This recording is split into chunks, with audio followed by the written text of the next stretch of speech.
Bella, di sini saya akan menjelaskan tentang mata kuliah manajemen perkantoran, yaitu materi yang pertama, etika dan akhlak dalam administrasi kantor. Etika dan akhlak dalam administrasi kantor merupakan fondasi utama yang menentukan kualitas sumber daya manusia serta keberhasilan organisasi. Pelaksanaan tugas administrasi tidak hanya memerlukan keterampilan teknis, tetapi juga sikap moral yang mencerminkan integritas, tanggung jawab, kejujuran, dan disiplin. Penerapan etika yang baik akan menciptakan suasana kerja yang harmonis, meningkatkan rasa saling menghargai, serta memperkuat kerjasama antar karyawan. Akhlak yang luhur juga menjadi cerminan kepribadian profesional yang mampu menjaga citra lembaga di mata publik. Dengan demikian, penerapan etika dan akhlak yang konsisten dalam setiap aspek administrasi perkantoran akan mendorong terciptanya efisiensi, produktivitas, serta kepercayaan dalam lingkungan kerja yang sehat dan berorientasi pada kemajuan bersama. Selanjutnya, konsep dan ruang lingkup manajemen perkantoran. Konsep dan ruang lingkup manajemen perkantoran mencakup seluruh kegiatan yang berkaitan dengan perencanaan, pengorganisasian, pengarahan, dan pengendalian pekerjaan administratif agar tujuan organisasi dapat tercapai secara efektif dan efisien. Manajemen perkantoran berperan penting dalam mengatur alur kerja, pengguna sumber daya, serta sistem informasi yang menunjang kelancaran operasional kantor. Ruang lingkupnya meliputi pengelolaan surat menyurat, arsip, pertemuan, sarana prasarana, hingga pelayanan informasi. Dengan konsep dan ruang lingkup manajemen perkantoran mencakup seluruh kegiatan yang berkaitan dengan perencanaan, pengorganisasian, pengarahan, dan pengendalian pekerjaan administratif. Agar tujuan organisasi dapat tercapai secara efektif dan efisien, manajemen perkantoran berperan penting dalam mengatur alur kerja, pengguna sumber daya, serta sistem informasi yang menunjang kelancaran operasional kantor. Ruang lingkupnya meliputi pengelolaan surat menyurat, arsip pertemuan, sarana prasarana, hingga pelayanan informasi. Dengan penerapan manajemen yang lebih baik, setiap kegiatan administrasi dapat berlangsung tertib, cepat, dan terkoordinasi, sehingga mendukung terciptanya produktivitas dan profesionalitas di lingkungan kerja. Yang selanjutnya, fungsi-fungsi manajemen dalam konteks perkantoran. Fungsi-fungsi manajemen dalam konteks perkantoran meliputi perencanaan, pengorganisasian, pengarahan, dan penerapan manajemen yang baik. Selanjutnya, fungsi-fungsi manajemen dalam konteks perkantoran. Fungsi-fungsi manajemen dalam konteks perkantoran meliputi perencanaan, pengorganisasian, pengarahan, dan pengendalian. Selanjutnya, fungsi-fungsi manajemen dalam konteks perkantoran.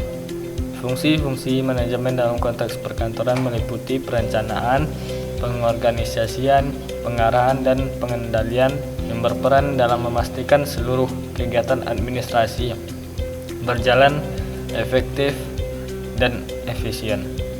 Perencanaan berfungsi untuk menetapkan tujuan serta langkah strategis dalam pelaksanaan, menetapkan tujuan serta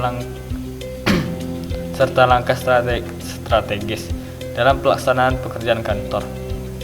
Pengorganisasian bertujuan mengatur pembagian tugas, wewenang, dan tanggung jawab agar kegiatan berjalan terkoordinasi. Pengarahan berperan dalam memberikan motivasi serta bimbingan kepada pegawai agar bekerja sesuai standar yang diterapkan.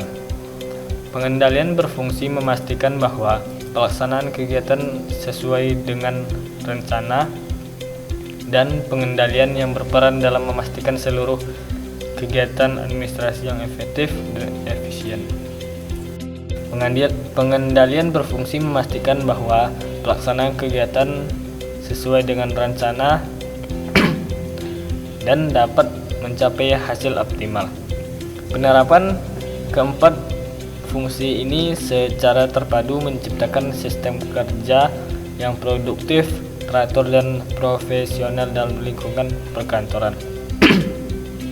Selanjutnya, perangkat lunak pengolahan dokumen dan data.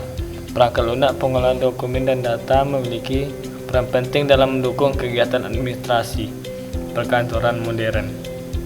Pengguna software seperti Microsoft Word, Excel, Google Docs, maupun aplikasi sejenis mempermudah proses pembuatan, pengolahan, penyimpanan, serta distribusi informasi secara cepat dan akurat. Keberadaan perangkat lunak ini meningkatkan efisiensi kerja, menimbulkan kesalahan manusia, serta mempercepat proses pengambilan keputusan berbasis data. Selanjutnya, sistem arsip digital dan manajemen bisnis data. Sistem arsip digital dan manajemen bisnis data menjadi komponen penting dalam pengelolaan informasi modern di lingkungan perkantoran.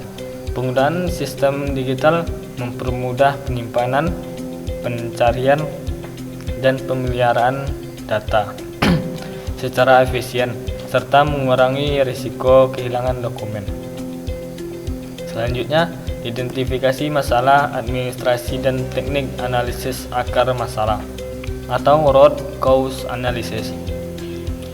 Identifikasi masalah administrasi dan penerapan teknik analisis akar masalah merupakan langkah penting dalam menjaga efektivitas sistem kerja perkantoran. Proses ini membantu menemukan penyebab mendasar dari suatu kendala, bukan hanya gejala yang tampak di permukaan. Melalui metode seperti root cause analysis atau RCA, organisasi dapat melakukan perbaikan berkelanjutan dengan menyesuaikan prosedur, sumber daya, atau kebijakan yang relevan. Selanjutnya, teknik supervisi staf administrasi dan penyusun instrumen evaluasi kinerja. Supervisi staf administrasi berfungsi memastikan bahwa seluruh kegiatan perkantoran berjalan sesuai standar dan prosedur yang berlaku. Pimpinan atau supervisor berperan dalam memberikan arahan, pembinaan, serta umpan balik yang konstruktif kepada bawahan. Penyusunan instrumen evaluasi kinerja menjadi alat penting untuk menilai efektivitas dan produktivitas kerja setiap pegawai. Selanjutnya, komunikasi efektif dalam konteks perkantoran. Komunikasi efektif dalam konteks perkantoran merupakan kunci utama keberhasilan koordinasi dan kolaborasi antar pegawai. Proses penyampaian informasi yang jelas, tepat, dan sopan mampu mencegah terjadinya kesalahpahaman serta meningkatkan efisiensi kerja.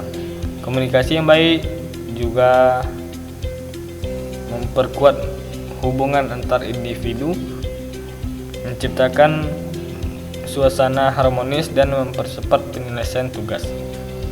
Selanjutnya, korespondensi resmi dan etika berkomunikasi.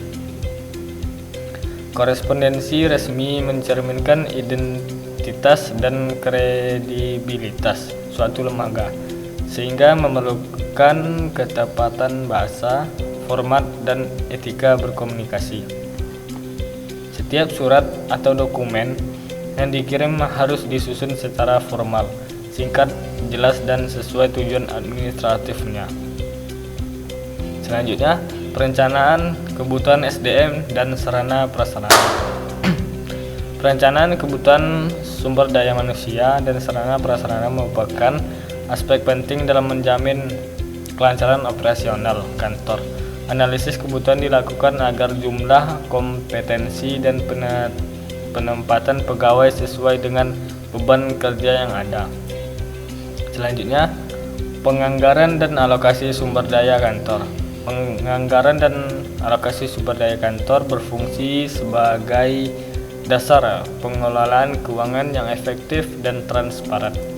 Proses ini mencakup perencanaan pendapatan, pengeluaran, serta penentuan prioritas pembiayaan kegiatan operasional. Penganggaran yang baik membantu organisasi mengendalikan biaya, menghindari pemborosan, dan memastikan ketersediaan dana untuk kegiatan strategis. Selanjutnya, tren teknologi terkini dalam manajemen perkantoran. Tren teknologi terkini dalam manajemen perkantoran menunjukkan transformasi besar dalam cara kerja administrasi modern. Penggunaan sistem berbasis cloud computing, artificial intelligence atau artificial intelligence atau AI, otomatisasi dokumen, serta aplikasi kolaboratif telah meningkatkan efisiensi dan fleksibilitas kerja. Teknologi ini memungkinkan penyimpanan data yang aman, akses informasi secara real time, dan pengambilan keputusan yang tepat.